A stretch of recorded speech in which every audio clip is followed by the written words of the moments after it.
Hello friends, स्वागत है आप सभी लोगों का आपकी अपनी चैनल स्टडी ऑफ एजुकेशन में। फ्रेंड्स, जैसा कि आप सभी लोग जानते हैं, लगातार हम लोग अपनी चैनल पर तैयारी कर रहे हैं NTA net paper 1 main paper education और सीटेट 2019 की। फ्रेंड्स, सीटेट और नेट के दोनों ही जो एग्ज़ाम है उनका बहुत ही इंपॉर्टेंट टॉपिक है टीचिंग एप्टीट्यूड। उसकी 200 एमसीक्यूज़ की सीरीज़ हमारी चल रही है, उसका ये पार्ट 2 है। बहुत ही इंपॉर्टेंट है आप लोगों के लिए। होप आप लोगों ने पार्ट 1 देखा होगा। अगर नहीं देखा है तो डिस्क्रिप्शन में मैंने लिंक डाल दिया, आप वहाँ से जाकर के इसका पार्ट 1 एमसीक्यू का अटैम्प्ट कर सकते हैं और अपने नॉलेज को टेस्ट कर सकते हैं।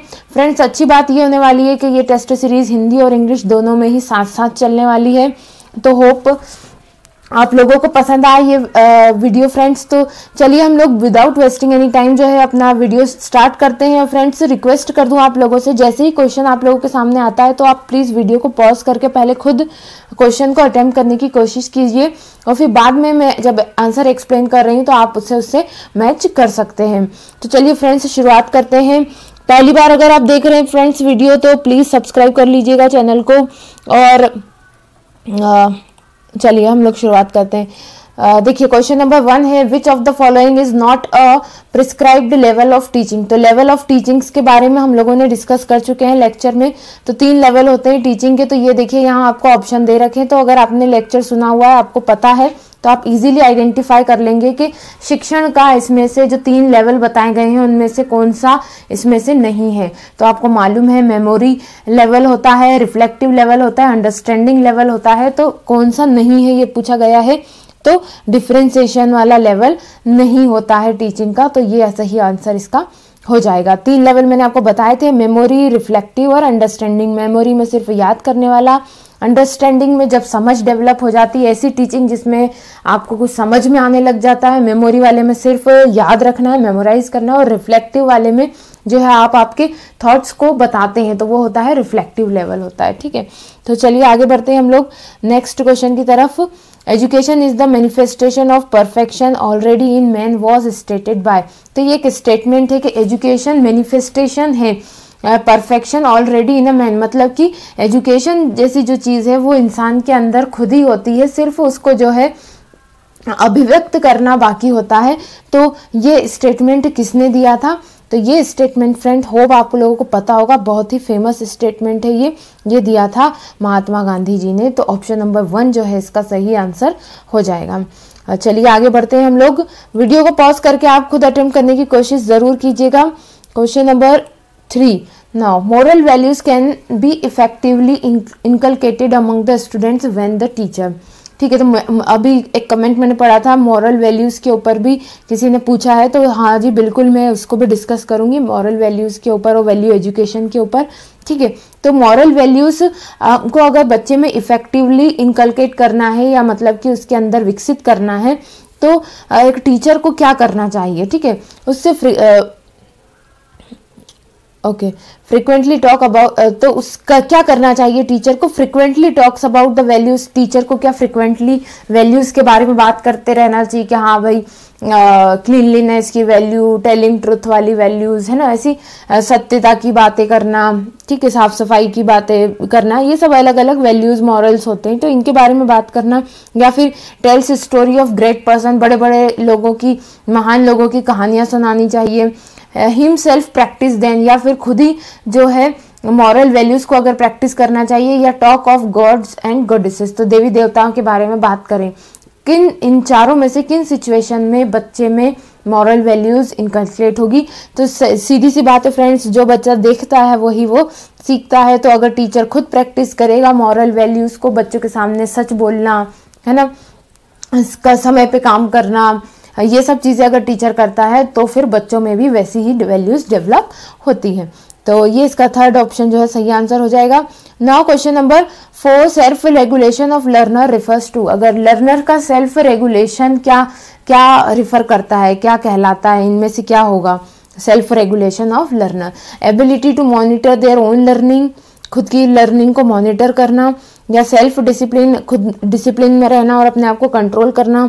Rules and regulation made by student body, छात्र संघ के द्वारा जो रूल्स और रेगुलेशन बनाए गए हैं वो क्या सेल्फ रेगुलेशन कहलाता है। Creating regulations for student behaviour, या बच्चों के बिहेवियर से रिगार्डिंग कोई आप रेगुलेशन बना दे। तो friends, self regulation for learner कहलाता है the ability to monitor their own learning. जब लर्नर खुद अपनी लर्निंग को मॉनिटर करने लग जाता है तो वो क्या कहलाता है। ओके, क्वेश्चन चेंज हो गया है।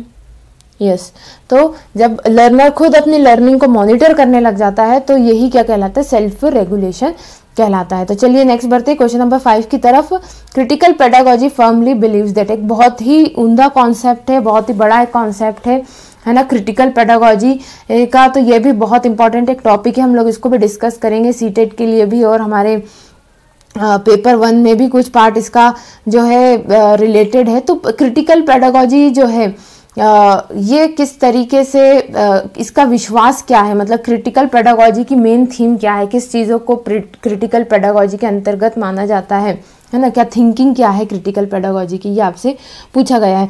तो what children learn, option number 1 में पढ़ रही हूँ, what children learn out of school is irrelevant. तो क्रिटिकल पेडागोजी ये बोलती है क्या कि स्टूडेंट जो स्कूल से सीख रहा है वो इररिलेवेंट है, सॉरी, स्कूल के बाहर जो सीख रहा है वो इररिलेवेंट है, मतलब स्कूल से बाहर से अगर आप कुछ सीख के आए तो उसका कोई मतलब नहीं है।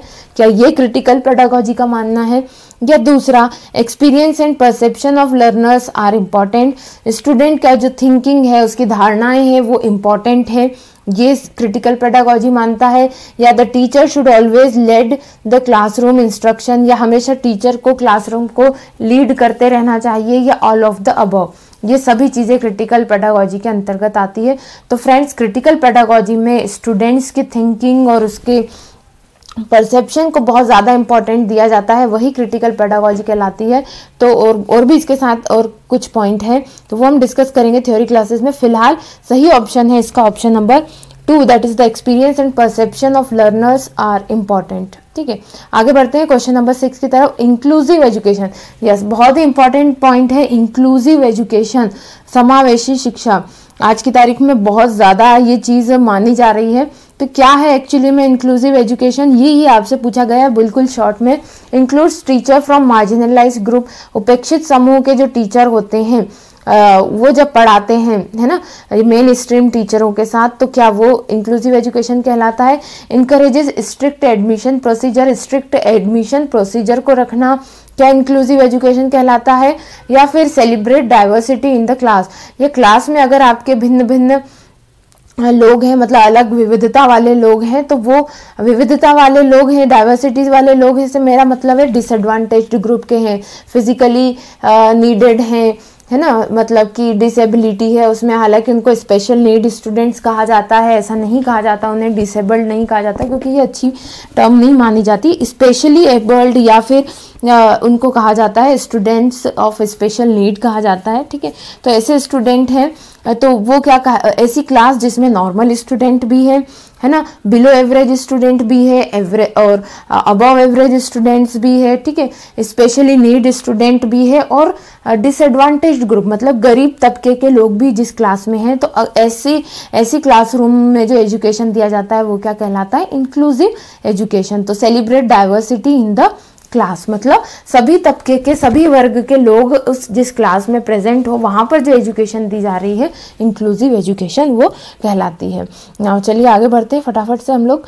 प्लीज़ वीडियो को लाइक ज़रूर कीजिएगा और अपने कमेंट फ्रेंड्स ज़रूर बताइएगा मुझे कमेंट बॉक्स में कि क्वेश्चन कैसे लगे और आपने कितना स्कोर किया है। चलिए आगे बढ़ते हैं question number 7। Teacher uses audio visual aids and physical activities in her teaching because, तो एक टीचर जो है अपने टीचिंग के दौरान ऑडियो विजुअल भी यूज़ कर रहा है और कुछ फिजिकल एक्टिविटीज़ भी करवा रहे हैं। ठीक है, क्यों करवा रहा है वो ये चीज़ें आपसे ये पूछा गया है, क्यों आप ऑडियो विजुअल टीचर यूज़ करता है या कोई फिजिकल एक्टिविटी कराई जाती है। ठीक है, तो provide relief to the teacher, teacher को रिलीफ मिले, थोड़ी आराम मिले, शांति मिले, इसलिए किया जा रहा है। फैसिलिटेट इफेक्टिव असेसमेंट, अच्छे से वो असेस कर पाए, मतलब अगर ऑडियो विजुअल चल रहा है तो टीचर बच्चों को आराम से बैठ के ऑब्जर्व कर सकता है कि हाँ भाई ये सब पढ़ रहे हैं कि नहीं पढ़ रहे हैं। ठीक है, या फिर